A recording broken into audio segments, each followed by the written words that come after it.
You know, like Daddy when you, life, you can't juggle a ball and with daddy life at the same time sometimes.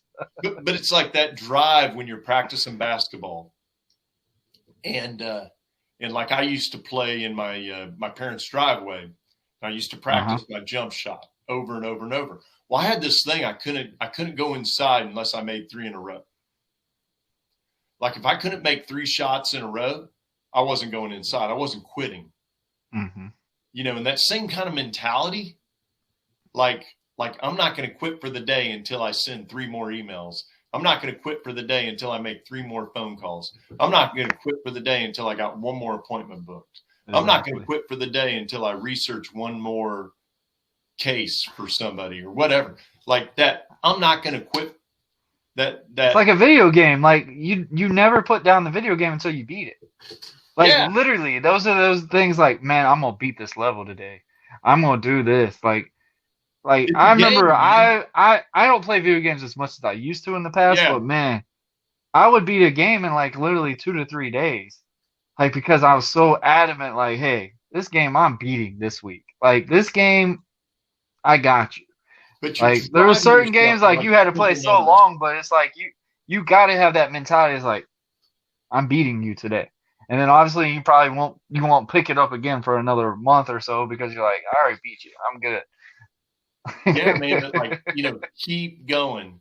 And like I've read a lot of biographies in my day, and you look at some of these people that are like world famous to now, like world famous. Like you can get on a plane and go over to London, England, and you can wear a Motley Crue shirt into a restaurant, and people know who Motley Crue is in London.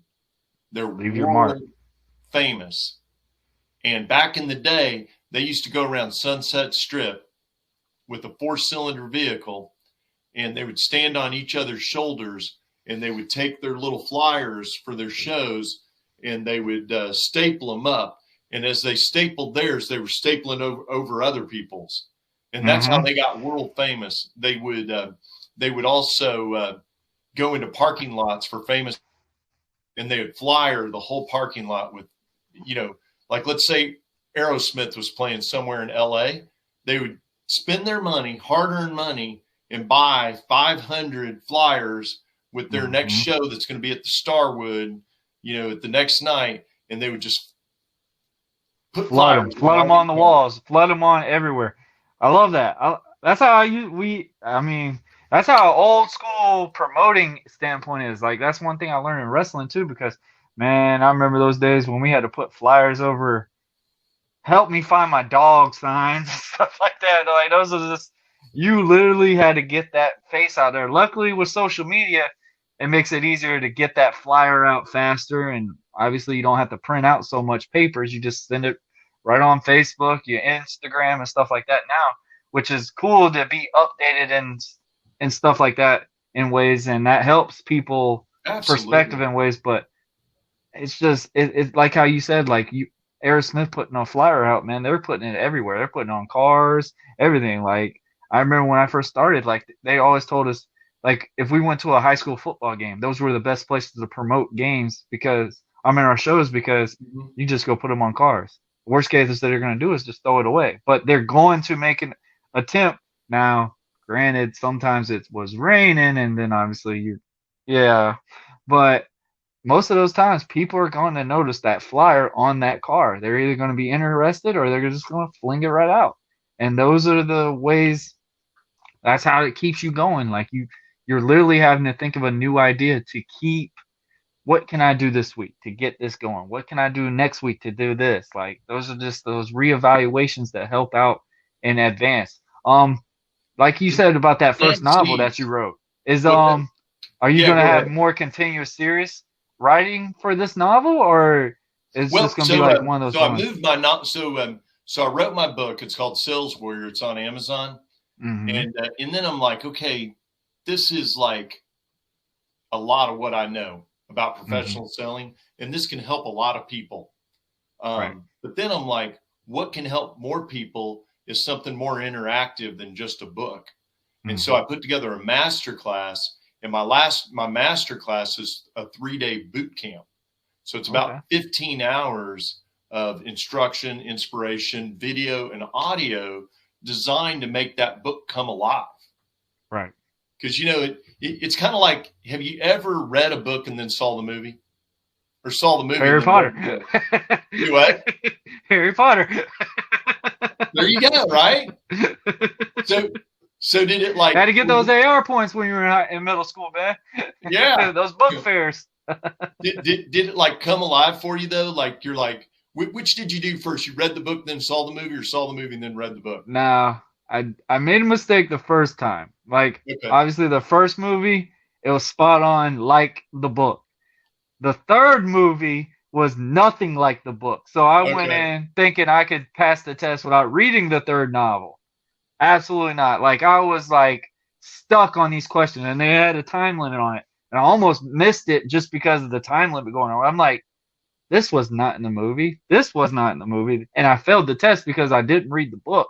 And then when I read the book, I was like, dang, this is so different from the novel. I mean, I'll be real, man. I wasn't a real big reader when I was younger. Yeah, I mean, especially when those books were like this thick. Right. And I like pictures. I mean, people might laugh about it, but I like the picture books in ways because it's like something I could see. Like, I'm not just looking at a word. Like, my imagination was based off the pictures in the book. Like, if I read the autobiography, I'm looking at the actual pictures of that character first before I'm even reading the novel. Because I'm like, hey, that looks cool or something like that. Like I said with The Rock, that was actually one of my very first biographies I read. And I learned that his name was really Dwayne Johnson. And I was like, The Rock sounds so much better than Dwayne. Right. Like, his nickname was Dewey. And I'm like, man, his nickname was Dewey? Like, and then he was daggum 6 foot tall at 15 years old. I'm like, man, I wasn't even 5'6" at 15 years old. It's like just these cool things that intrigued me with it. And man, when I found out he played for the Miami Hurricanes, I was on cloud 9. I was like, yeah, okay. Now I got something to like you even more. You're a Miami Hurricane fan. I'm a Miami fan. Like, all right. Now I'm like, that's my guy. Like, that's my dude now. Literally just from that relation, I'm like, okay, now I'm fully your fan. Like, that sold me to him. Like, literally was just like, okay. And I would tell my mom, like, Mom, he was a Miami Hurricane in the 90s, and they won a championship and stuff like that. And we went and researched it, and, like, he played maybe 1 or 2 seasons without being hurt and stuff. But it was like, he was one of those guys. And it was just, like, cool. When you see him on TV, he wasn't that big like that. And I was like, man, Rock looked like he could probably have been a running back or something when he was wrestling. But when he was playing football, I was like, bro, he looked kind of fat. Like, he looked really just chunky in a way. And they were like, no, like, that's just how they were built. Sure. And obviously he had to change the look when he was wrestling, be big, but lean out a little bit. And it's mind-boggling how a character just adapts from a certain stage. And like from sports or any type of scenario, you have to change something to get more investment into that product that you're trying to present. And that's one thing that I was so sold on The Rock was just like, one, he was a good guy. People liked him.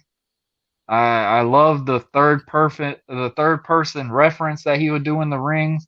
I absolutely despised it on anybody else. I hated the third person reference, but with The Rock did it, man, that was cool to me. Right, but if anybody else did, I'm like, man, stop bragging about yourself. I'm tired of hearing about you. Like, but when The Rock did, I was like, what? Yeah, okay. It doesn't matter. Like, it got you more fired up for it. Like, people like Superman, I like The Rock. Like, that was my dude when it came to those things. And like, so you read those little things is what made you more invest into them.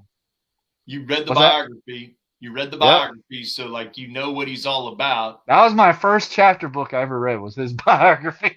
That's what I did. I hated chapter books, man. I didn't like that they didn't have pictures. Right? But you read the book, and then you've seen the movies, so you probably feel like you really know him. Mm-hmm. And then now, just the way he is now, and it's just like, man, you're even a better dude now. Like, this is so cool. Like, and I think of like, that's actually how I think about presenting my podcast is like, you know what? Rock being in wrestling made everybody researched him in the past and stuff. I didn't even know when I watched him on TV that his dad and uncle, his grandfather was wrestling. Yeah, I Like knew I that. Yeah, really got more invested in it. I was like, man, his dad, Rocky Johnson. I thought The Rock was just really tan. I might get laughed at on this. I didn't even know he right, was right. black. I really thought he was just really tan. I didn't think of this. No, I he's was like, Samoan. and then his dad was like literally just a buff, super muscular, perfectly acrobatic guy. And I'm like, okay, but he don't look like The Rock. And I'm like, and then his mom, I was like, okay, this makes sense now. Yeah, I'm just thinking his mom's like really tan. I'm like, no, she's Samoan. I was like, oh, okay. Then that made me even learn more about him. And I was like, okay, this is understandable now in ways. Like sure, these sure. things were just something like it made you invest into that person. Like how when he was wrestling stuff, you know how they got their shop. Hey, buy their T-shirt, buy their plush action figure, and all that. That's what